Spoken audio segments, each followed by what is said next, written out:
Okay, good morning, everybody. Some of you have been asking why I'm looking so cold.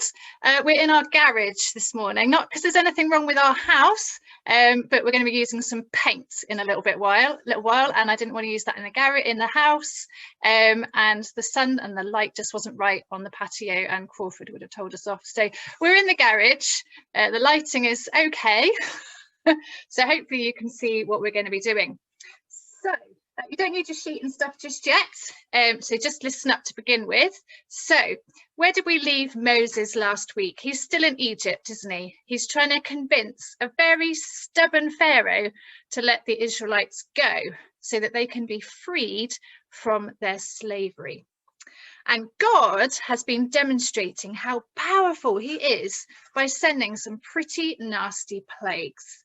Now, kids, you all know where your mute button is, and so I want you to join in.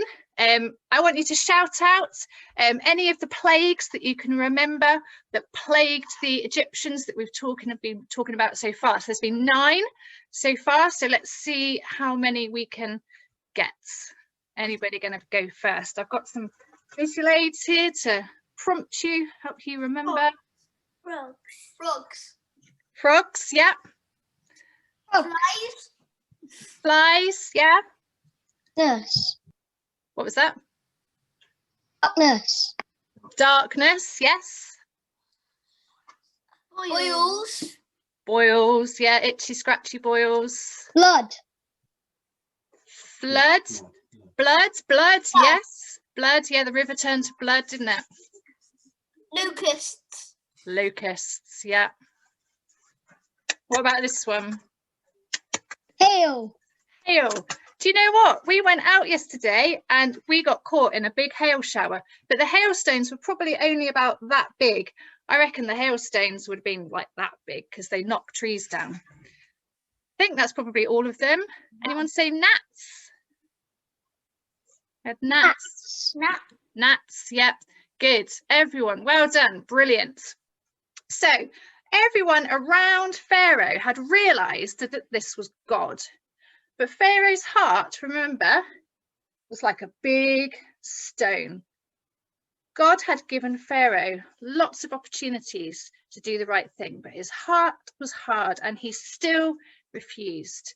And because he would not change, something sad had to happen. And I don't know if you remember last week, God told Moses that for the last plague that the firstborn in each house would die.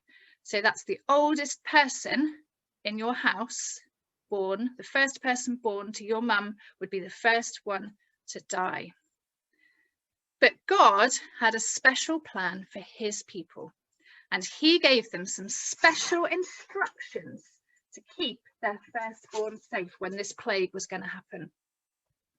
Number 1, he said, get yourself ready as if you were going out on a trip.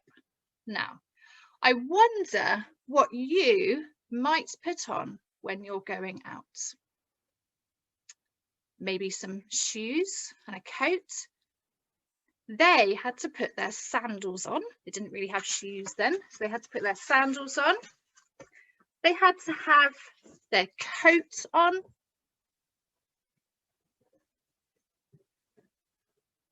Good job, we need a coat in here, it's freezing.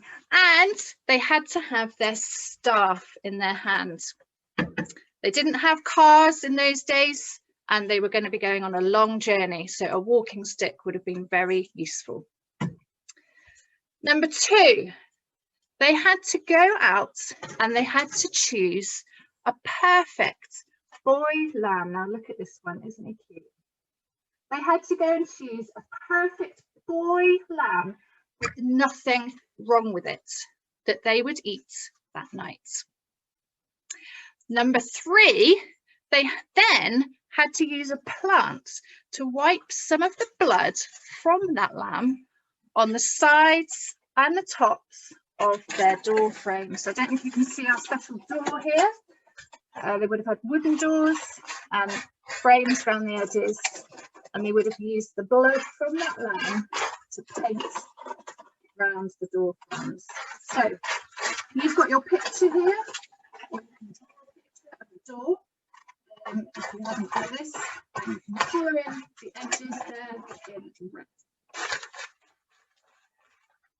Okay, no one that night was to leave their house.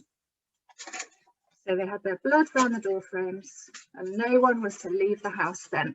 They had to roast the lamb over a fire. A fire would be nice in here, and eat it with bread without yeast. So that's their 4 instructions. Interesting, aren't they?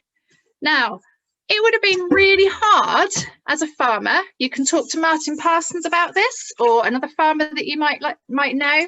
It would have been really hard to choose and to kill your best boy lamb. You'd really want to hang on to that one. But God gave them instructions to eat that specific one. And who paints blood on their doorposts? That's a bit strange. That's a bit weird, isn't it? But that's what God told them to do. And bread without yeast? Well, if you've made bread before, you know that you have to wait a long time for the yeast to do its magic. And they didn't have much time, so their bread would have been very flat, a bit like pittas or wraps. Well, that night at midnight, all the firstborn Egyptian animals and the firstborn Egyptians died, but not the Israelites. Where there was blood on the door frames, that house was passed over, and the firstborn in those houses lived.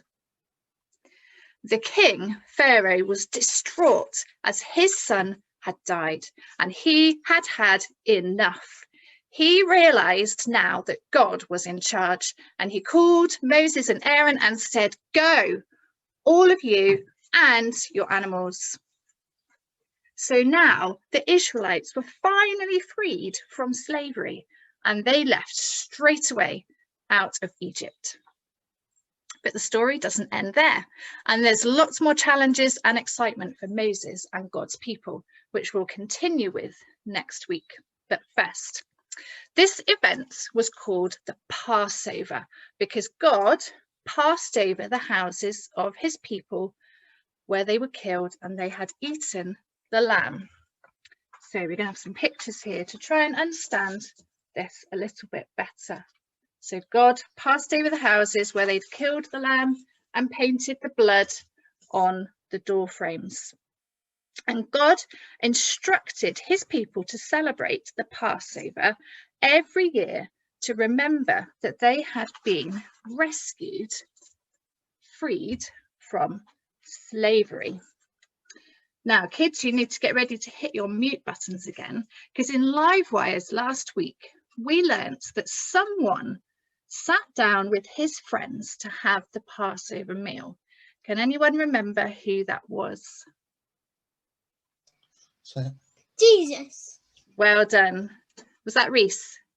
Yes. Yes. Well done. Excellent. It was Jesus. He sat down to celebrate the Passover meal the night before he died. But do you know what it says in the Bible, in the New Testament? It says that Jesus is the Passover lamb. He was like the Passover lamb because he was perfect. He had nothing wrong with him, and he was the firstborn. And he died like the lamb did. He died on a cross. And because he died, and because of his blood, we can be saved from death and slavery.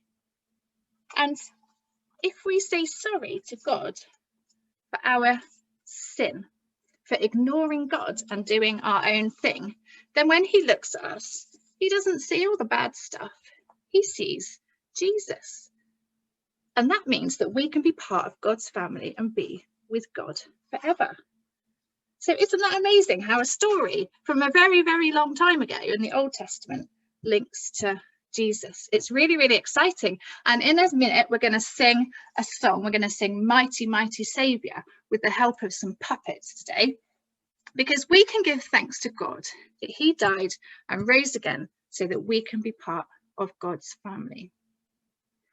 We'll continue with Moses next week. but I've got one more challenge for you today. When you listen to the reading in a minute from Genesis, there are 2 verses in there where God talks about how his people were going to be in slavery for over 400 years, like we've just been learning about. So listen really carefully and see if you can spot it. So Helwyn, we'll go over to the song now, and I'll see you next week. Bye.